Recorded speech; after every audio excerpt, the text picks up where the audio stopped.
ദേ പാറു അപ്പുകുട്ടാ, ഞാൻ തട്ടാൻ പോവാണേ, പിടിച്ചോണം. ഒന്ന് വേഗം തട്ടിന്റെ ചേച്ചി, എത്ര നേരമായി തട്ടിയാന്ന് പറഞ്ഞോണ്ടിരിക്കുന്നേ. അയ്യോ പാറു ചേച്ചി, ബോള് പറന്ന് നമ്മുടെ തലേന്റെ മോൾ കൂടെ പോകുന്നേ. എങ്ങനെയുണ്ട് എന്റെ കിക്ക്? ചേച്ചി ഒന്ന് മെല്ലടിക്ക്, ഞങ്ങൾ പിടിക്കാൻ കിട്ടണ്ടേ? ഞങ്ങൾക്ക് രണ്ടാക്കും എന്റെ അത്ര ശക്തി ഇല്ലല്ലോ, അതുകൊണ്ടാ, ബുദ്ധിയില്ല. നമുക്ക് പ്രിയ ചേച്ചിനെ കളിക്കാൻ കൂട്ടണ്ട, നമുക്ക് രണ്ടാക്ക് മാത്രം കളിക്ക ചേച്ചി.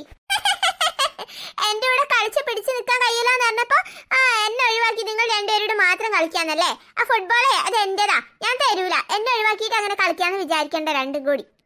ശരി അപ്പൊ കൂട്ടാ, ഇത് ചേച്ചീന്റെ ബോളാ, ചേച്ചീനെ കൂട്ടിയില്ലെങ്കിൽ നമുക്ക് ബോൾ തരൂല. ദുഷ്ടത്തിയാ. ചുമ്മാ ബോൾ കൈ പിടിച്ചോണ്ട് നിൽക്കാതെ ഇങ്ങോട്ട് എന്റെ പാറു. ഞങ്ങൾ ടയേർഡാണ്, ഞങ്ങൾക്ക് റെസ്റ്റ് എടുക്കണം, കുറച്ച് കഴിഞ്ഞ് കളിക്കാം. നിങ്ങൾ രണ്ടാളും തേടി എന്റെ അടുത്ത് എത്താറായില്ലല്ലേ? കഷ്ടം തന്നെ. ചേച്ചി ചുമ്മാ ഞങ്ങൾ കളിയൊക്കെ ഉണ്ടല്ലോ, ചേച്ചി അതിന് വലുതല്ലേ, ഞങ്ങൾ ചേച്ചിന്റെ അത്ര ഒന്നും ഇല്ലല്ലോ, അതുകൊണ്ടല്ലേ. അതിന്റെ ഞങ്ങൾ വലുതാവട്ടെ എന്റെ കാണിച്ചു ചേച്ചിക്ക്. പിന്നെ നിങ്ങൾ ഇനി കുറെ ഉയരം വെക്കുന്ന വിചാരം നിങ്ങൾ ഇത്ര തന്നെ ഉണ്ടാവുള്ളൂ. നിങ്ങൾക്ക് അമ്മേന്റെ ജീൻസ് ഹൈറ്റ്, അതുകൊണ്ട് നിങ്ങൾ അമ്മേന്റെ അത്ര ഹൈറ്റേ വെക്കുള്ളൂ. പക്ഷേ എനിക്ക് കിട്ടിയതേ അച്ഛന്റെ ഹൈറ്റാ, അതുകൊണ്ട് ഞാൻ നല്ല വലുതാവും. ഇതാ പറയുന്നല്ലേ, എകരം ഉണ്ടായിട്ട് കാര്യമില്ല, വിവരം വേണമെന്ന്. ചേച്ചിക്ക് എകരം മാത്രമേ ഉള്ളൂ, വിവരല്ല. വിവരമില്ലാത്ത എനിക്കല്ല, നിങ്ങൾക്ക് രണ്ടിനും തന്നെയാ. എന്താ ഇവിടെ? രാവിലെ തന്നെ കളി തുടങ്ങിയല്ലേ മൂന്നും കൂടെ? എന്താടി പ്രിയ, നിന്റെ മുഖം കടന്നലൂത്തിയ പോലെ ഇരിക്കുന്നേ? അമ്മേ, ഇതുങ്ങള് രണ്ടും ഒരു വക പറഞ്ഞ അനുസരിക്കില്ല. എന്തൊരു കുരുത്തക്കേടാന്നറിയ ഇവർക്ക്. അത് പിന്നെ ഇല്ലാതിരിക്കോ, നിന്റെ ബാക്കിയല്ലേ, നിന്നെ കണ്ടല്ലേ അവര് പഠിക്കുന്നേ, അപ്പൊ നിന്റെ അതേ ഗുണേ അവർക്ക് ഉണ്ടാവുള്ളൂ. അമ്മ കേട്ടില്ല, എന്ത് പറഞ്ഞാലും കണാന്ന് ചിരിച്ചോണ്ടിരിക്കുന്ന രണ്ടും കൂടെ തീരെ അനുസരണല്ല. ഇത് എന്നെ കണ്ട് പഠിച്ചിട്ടൊന്നല്ല, അമ്മനെ ഇവർക്ക് ഒട്ടും പേടിയില്ല, അതുകൊണ്ടാ ഇവർ ഇങ്ങനെ പെരുമാറുന്നേ. മതി മതി, ഇനി വീണ്ടും പേരിൽ ഇവിടെ കച്ചറയൊന്നും വേണ്ട. 3 ദിവസം പുസ്തക പൂജയുടെ ലീവല്ലേ, അത് കഴിയുന്നവരെ എങ്ങനെയെങ്കിലും നിങ്ങൾ ഈ പൊരയൊന്നും പൊളിക്കാതെ അതേപോലെ തന്നെ നിർത്തണം. എനിക്ക് അത്രേ പറയാനുള്ളൂ. അത് അമ്മേ, ഇതിങ്ങളോട് രണ്ടിനോടും പറയും, ഇതുങ്ങളാണ് ഇവിടെ ഉള്ള പ്രശ്നമൊക്കെ ഉണ്ടാക്കുന്നത്. കുറച്ച് നേരത്തെ അടയും ചക്കര ഏരിയല്ല മൂന്നു, ഇപ്പൊ എന്തേ അത്ര പെട്ടെന്ന് തെറ്റാനി? അത് ചേച്ചിന്റെ സ്വഭാവം ശരിയില്ല അമ്മ, അതുകൊണ്ടാ. മക്കളെ ബഹളം ഉണ്ടാക്കാതെ നിക്കട്ടോ, ചന്തപ്പറയാന്ന് വിചാരിക്കും ആരേലും കേട്ടാല്. ആര് വരാനായിപ്പോ അമ്മ? നിങ്ങളായിരുന്നോ? നിങ്ങള് 2 ദിവസം മുന്നേ വരുന്ന അമ്മ പറയുന്ന കേട്ടായിരുന്നല്ലോ, പക്ഷെ ഇന്നൊട്ടും പ്രതീക്ഷിച്ചില്ല കേട്ടോ. അതിനിപ്പോ എന്താ, എന്റെ അമ്മേനെയും ഏട്ടനെയും കാണാൻ വരാൻ എനിക്ക് അങ്ങനെ മുഹൂർത്തം നോക്കേണ്ട ആവശ്യമൊന്നും ഇല്ലല്ലോ അടുത്ത്. അല്ല, ഞാൻ അങ്ങനെ പറഞ്ഞതല്ല. വാ കേറി വാ മക്കളെ. ഇലിമോളെ എന്ത് പറയുന്നു, സുഖല്ലേ? ആഹാ, കാണാത്ത ഒരാളൂടെ ഉണ്ടല്ലോ.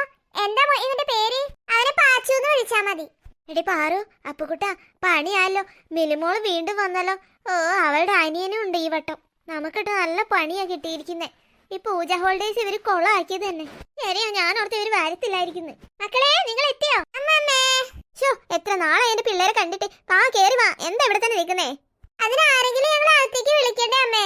എടി സുലു, നീ ഇവിടെ എന്ത് നോക്കി നിൽക്കായിരുന്നു? പിള്ളേർ എത്ര നേരം മുറ്റത്ത് വന്ന് നിൽക്കുന്നേ? ഒന്ന് അകത്തേക്ക് വിളിച്ചിരുത്തി നേരിട്ട് നിനക്ക് എന്താ ക്ഷീണമൊന്നും വരത്തില്ലല്ലോ? അല്ല അതമ്മേ, ഞാൻ ഇവരെ കണ്ട് ഇതിൽ അവിടെ നിന്ന് പോയതാ. നിനക്ക് ഇഷ്ടപ്പെട്ടാണല്ലോ വരവ്, എനിക്കറിയാതെ. ഈ അമ്മ അങ്ങനെയൊന്നും ഞാൻ വിചാരിച്ചില്ല. എല്ലാരും കേറി വാ, നീ ചായ എടുക്കാം.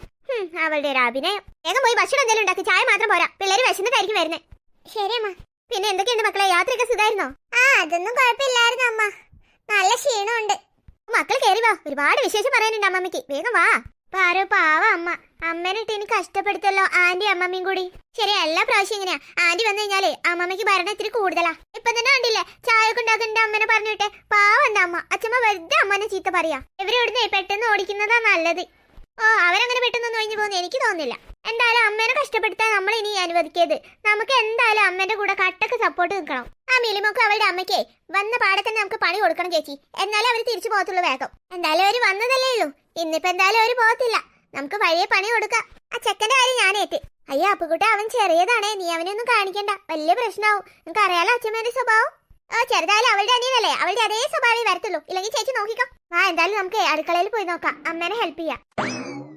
എന്റെ ഈശ്വര, ഇവിടെ ഉള്ളവർക്ക് തന്നെ ഈ അടുപ്പെന്ന് ഭക്ഷണം ഉണ്ടാക്കി ഞാൻ എപ്പോഴാ കഴിക്കില്ലെന്ന് എനിക്ക് അറിയത്തുള്ളൂ. അതിന്റെ പുറമെ 2-3 ആൾക്കാർ പിന്നെയും വന്നിരിക്കുന്നത്.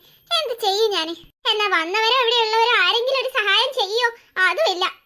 അമ്മ എന്താ അമ്മ താനേ സംസാരിക്കുന്നേ? നിങ്ങളോ? നിങ്ങൾ എന്റെ കളിയൊക്കെ മതിയാക്കിയോ? എന്റെ അകത്തേക്ക് കയറി പോന്നേ. ഞങ്ങളും അമ്മേനെ സഹായിക്കാൻ വന്നതാ. അമ്മേനെ സഹായിക്കാനോ? മിലിയാന്റി മോളൊക്കെ വന്നില്ലേ, അപ്പൊ അമ്മയ്ക്ക് ഒരുപാട് പണി ഉണ്ടാവില്ലേ അടുക്കളയില്? ഞങ്ങൾ അമ്മേനെ സഹായിക്കാലോ? വേണ്ട വേണ്ട, അമ്മ ചെയ്തോളാം. എന്തായാലും നിങ്ങൾ സഹായിക്കാന്ന് പറഞ്ഞല്ലോ, അമ്മേന്റെ വിഷമം മനസ്സിലാക്കിയല്ലോ, അത് മതി. മക്കൾക്ക് ആകെ 2-3 ദിവസം ലീവ് കിട്ടിയല്ലേ, നിങ്ങൾ പോയി കളിച്ചോ, അമ്മ ഒറ്റയ്ക്ക് ചെയ്തോളാം എല്ലാം. വേണ്ട അമ്മ, അമ്മനെ ഞങ്ങള് ഹെൽപ്പ് ചെയ്യാന്ന് പറഞ്ഞില്ലേ. നിങ്ങൾ ആ മിരിമോളോടും അവളുടെ അനിയനോടും ഒന്നേ കച്ചറ ഉണ്ടാക്കാൻ പോവാതിരുന്നാൽ തന്നെ അമ്മയ്ക്ക് വലിയ സഹായാ. ഞങ്ങൾ അങ്ങോട്ട് പോയിട്ട് കച്ചറൊന്നും ഉണ്ടാക്കൂല. പക്ഷെ ഇങ്ങോട്ട് വന്നാൽ ഞങ്ങൾ നല്ലോണം വരട്ടി വിടും. അത് ഉറപ്പാ. കഴിഞ്ഞ പ്രാവശ്യം മിലിമോൾ എന്തൊക്കെയാ ചെയ്തതെന്ന് അമ്മയ്ക്ക് അറിഞ്ഞൂടെ? അതൊക്കെ ശരി, അമ്മയ്ക്ക് അറിയാം. അമ്മേന്റെ കുട്ടികൾ ആദ്യം അങ്ങോട്ട് പോയിട്ട് ആരെ ഉപദ്രവിക്കൂലെന്ന്. പക്ഷേ അവര് വല്ലപ്പോഴും വന്ന് നിൽക്കുന്നവരല്ലേ. നമ്മൾ എന്തെങ്കിലും ചെയ്താൽ അച്ഛമ്മേന്റെ സ്വഭാവം അറിയാലോ. അതൊക്കെ ഞങ്ങൾക്ക് അറിയാം. പക്ഷെ അമ്മേന്റെ അടുത്ത് വെറുതെ ചൊറിഞ്ഞോണ്ട് വന്നാ ഞങ്ങൾക്ക് ദേഷ്യം വരും. ഇപ്പൊ തന്നെ അച്ഛമ്മതി ഓരോ പണി പറഞ്ഞ അമ്മേനെ ബുദ്ധിമുട്ടിക്കുന്നില്ലേ? അതൊന്നും ഞങ്ങൾക്ക് ഇഷ്ടാവുന്നില്ല. എല്ലാവരും ഞങ്ങൾ ഓടിക്കും അമ്മ. എന്തായാലും മക്കൾക്ക് അമ്മേനോട് ഇത്രയും സ്നേഹം ഉണ്ടെന്ന് അമ്മയ്ക്ക് മനസ്സിലായി. അത് തന്നെ അമ്മേന്റെ ഭാഗ്യല്ലേ. മക്കൾ പോയി കളിച്ചോ. ശരി അമ്മ, എന്നാ അമ്മയ്ക്ക് എന്തെങ്കിലും ഹെൽപ്പ് വേണേ അമ്മ ഞങ്ങളെ വിളിച്ചാൽ മതി. ഞങ്ങൾ ഓടി വരാം.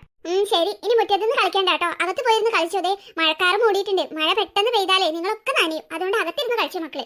ശരി അമ്മ, ഞങ്ങൾ റൂമിലിരുന്ന് കളിച്ചോളാം. ചേച്ചി അപ്പുക്കുട്ട ഓടി വാ. എന്തെന്നാടി പാറു വിളിച്ചലറുന്നേ? ചേച്ചി ഇങ്ങോട്ട് നോക്ക്. ഈ ചെക്കൻ ഇവിടെ എല്ലാം മൂത്രം ഒഴിച്ചു വെച്ചു, നമ്മുടെ ബെഡിലും ഫ്ലോറിലും ഒക്കെ. അയ്യേ, ശരിയാണല്ലോ. നമ്മുടെ ബെഡ് മുഴുവൻ ഈ ചെക്കൻ നാശാക്കി. എന്നിട്ട് അവൻ കളിക്കുന്ന കണ്ടില്ലേ? ഓ, നമ്മുടെ റൂം മൊത്തം നാശാക്കിയല്ലോ. ഇവനെ ആരാടി ഇവിടെ കൊണ്ടുവച്ചേ? എനിക്കറിയത്തില്ല. ഞാൻ വന്നപ്പോ ഇവൻ ഇവിടെ ഇരിക്കുന്ന കണ്ടേ. ആ മിലിമോള് മനഃപൂർവ്വം ചെയ്തായിരിക്കും ഇത്. ചേച്ചി നിന്നെ എവിടെയെല്ലാം നോക്കിയെന്നറിയോ? നീ എന്തിനാ ഇവരെ ഞങ്ങളുടെ ബെഡ് കൊണ്ടുവച്ചേ? ഓ, അതിനിപ്പോ എന്താ? ഈ വീട്ടിലെ ഏത് റൂം വേണമെങ്കിലും ഞങ്ങൾക്ക് എടുക്കാന്ന് അച്ഛമ്മ പറഞ്ഞല്ലോ. പിന്നെ ഇത് ഞങ്ങളുടെ റൂമാ. ഏത് റൂം വേണമെങ്കിലും എന്തിനാ എടുക്കുന്നേ? നിങ്ങൾക്കായിട്ട് റൂം ഉണ്ടല്ലോ, അത് മാത്രം എടുത്താ മതി. നോക്കി, ഈ ചെക്കൻ ഇവിടെ കൊണ്ടുവച്ചിട്ട് അവൻ ഞങ്ങളുടെ ബെഡ് മൊത്തം നശിപ്പിച്ച് മൂത്രം ഒഴിച്ചു വെച്ചിരിക്കുന്നു. ആ, അതാണോ? കൊച്ചു കുട്ടികളായ മൂത്രം ഒഴിച്ചെന്നിരിക്കും. അതിനിപ്പോ എന്താ? എന്നാ നീ ക്ലീൻ ചെയ്തിട്ട് പോയാ മതിയടി മിൽ ചേച്ചി. എടാ, എന്നെ എടി പൊടി എന്നങ്ങനെ വിളിച്ചാലുണ്ടല്ലോ വിവരം നീ അറിയും. നിന്നെ ഞാൻ കാണിച്ചു തരാടാ. നിന്റെ അഹങ്കാരം ഞാൻ ഇന്നത്തോടെ മാറ്റി തരാം. മാമനെ ഇങ്ങോട്ട് വന്നോട്ടെ. മിലി, നീ വലിയ വർത്താനൊന്നും പറയണ്ട. മര്യാദയ്ക്ക് മൂത്രം ഒഴിച്ചതൊക്കെ ക്ലീൻ ചെയ്തിട്ട് പോ. പിന്നെ നിന്റെ റൂം ക്ലീൻ ചെയ്യലാണല്ലോ എന്റെ ജോലി. വേണമെങ്കിൽ ക്ലീൻ ചെയ്തോടി. നിന്റെ അനിയനല്ലേ ഇവിടെ മുഴുവൻ മൂത്രം ഒഴിച്ചു വെച്ചേ? എന്നിട്ടിപ്പോ അവനങ്ങനെ അവന് പറ്റുന്നിടത്തൊക്കെ മൂത്രം ഒഴിച്ചു വെക്കും. അതൊക്കെ ക്ലീൻ ചെയ്യാനൊന്നും എന്നെ കൊണ്ട് പറ്റില്ല. നിങ്ങളുടെ റൂമിൽ നീറ്റ് ആക്കണമെങ്കിൽ നിങ്ങൾ എന്നെ ക്ലീൻ ചെയ്തോ. ഇവളെ ഇന്ന് ഞാൻ. നിന്റെ അഹങ്കാരം മാറിയില്ലല്ലേ? മാമനെ നിങ്ങോട്ട് വന്നോട്ടെ. നിന്നെ ഞാൻ ശരിയാക്കി തരാം. പാച്ചുകുട്ടാ വാ, ദേ ചേച്ചി വന്നിരിക്കുന്നു. വാ പാച്ചുകുട്ടാ വാ, നമുക്ക് അമ്മന്റെ അടുത്ത് പോവാ. നമ്മളിനി എങ്ങനെയാ ചേച്ചി ഇവിടെ കിടക്കാം? നോക്കി, ബെഡ് മുഴുവൻ മൂത്രത്തിൽ നനഞ്ഞു. എനിക്ക് നല്ല ദേഷ്യം വരുന്നുണ്ട് ചേച്ചി. അമ്മനോട് പറയാം. അമ്മ എന്താ ചോദിച്ചത്? പേടിച്ചു പോയല്ലോ. അമ്മ കണ്ടില്ലേ, ഞങ്ങളുടെ ബെഡിൽ മൊത്തം ആ ചെക്കൻ മൂത്രം ഒഴിച്ചു. ചെക്കനോ? ഏത് ചെക്കൻ? വേറെ ആരാ? ആ മിലിമോളുടെ അനിയനില്ലേ, അവൻ തന്നെ. അവര് മനഃപൂർവ്വം ഞങ്ങളുടെ ബെഡിൽ കൊണ്ടുവച്ചതാ. ഇല്ലെങ്കിൽ അവർക്ക് അവരുടെ ബെഡ് വെച്ചാൽ മതിയായിരുന്നില്ല അവരെ? അതായിരുന്നോ? ഞാനങ്ങ് പേടിച്ചു പോയല്ലോ എന്റെ പിള്ളേരെ. നോക്കാമോ, ഞങ്ങൾ എങ്ങനെയാ ബെഡിൽ കിടക്കുക? അത് സാരമില്ല, പോട്ടെ. ചെറിയ കുട്ടിയല്ലേ, അതിനതൊന്നും അറിയത്തില്ലല്ലോ. ശരിയാ, കുട്ടിക്ക് അറിയത്തില്ല. പക്ഷെ കുട്ടീന്റെ അമ്മയ്ക്കും ചേച്ചിക്കും അച്ഛമ്മയ്ക്കും ഒക്കെ അറിയാലോ. ഒരു മനഃപൂർവ്വം തന്നെ ചെയ്തതാ അമ്മേ. ഞങ്ങൾക്ക് ദേഷ്യം വരുന്നുണ്ട്. അത് പോട്ടെ, മക്കളത് കാര്യാക്കണ്ട. അമ്മ ബെഡ്ഷീറ്റ് എല്ലാം മാറ്റി തരാം. ഞങ്ങൾ എന്നിട്ട് ഇത് ക്ലീൻ ചെയ്ത് പോയാൽ മതി എന്ന് മിലിമോളോട് പറഞ്ഞിട്ട് അവൾ എന്തൊക്കെയാ പറഞ്ഞെന്നറിയാം അമ്മയ്ക്ക്. മക്കൾ അങ്ങനെയൊന്നും പറയണ്ട. അവര് കുറച്ച് ദിവസം ഇവിടെ നിൽക്കാൻ വന്നതല്ലേ. നിൽക്കാൻ വന്നത് അവര് 2 ദിവസത്തിനുള്ളിൽ ഞങ്ങൾ ഈ വീട്ടിൽ നിന്ന് പറപ്പിക്കും. ഇല്ലെങ്കിൽ അമ്മ നോക്കിക്കോ. ചുമ്മാ നിങ്ങൾ ഓരോന്ന് കാണിച്ചു വെച്ചിട്ടേ അച്ഛൻ വരുമ്പോ അതിന്റെ വഴക്ക് മുഴുവൻ അമ്മയ്ക്കായിരിക്കും കേൾക്കുന്നേ. അറിയാലോ നിങ്ങൾക്ക്. ഇനി ആരെങ്കിലും ഞങ്ങളുടെ റൂമിൽ കയറി ഇതുപോലെ എന്തെങ്കിലും കാണിച്ചു വെച്ചാലുണ്ടല്ലോ. ശരി, ഇനി നിങ്ങളുടെ റൂമിൽ ആരും കയറത്തില്ല. അമ്മ നോക്കിക്കോളാം. മക്കളൊരു കാര്യം ചെയ്യ്, കുറച്ചു നേരത്തേക്ക് പുറത്ത് പോയി കളിക്കും. അപ്പോഴേക്കും അമ്മ ഇവിടേക്ക് തുടച്ച് വൃത്തിയാക്കി വിടാം. പാവം അമ്മയ്ക്ക് പിന്നെയും പണിയായല്ലോ പാറു. ഞാനും അത് ഓർത്തെ. പാവം അമ്മ. ഐസ് വേണോ? ഐസ്, നല്ല പാൽ ഐസ്.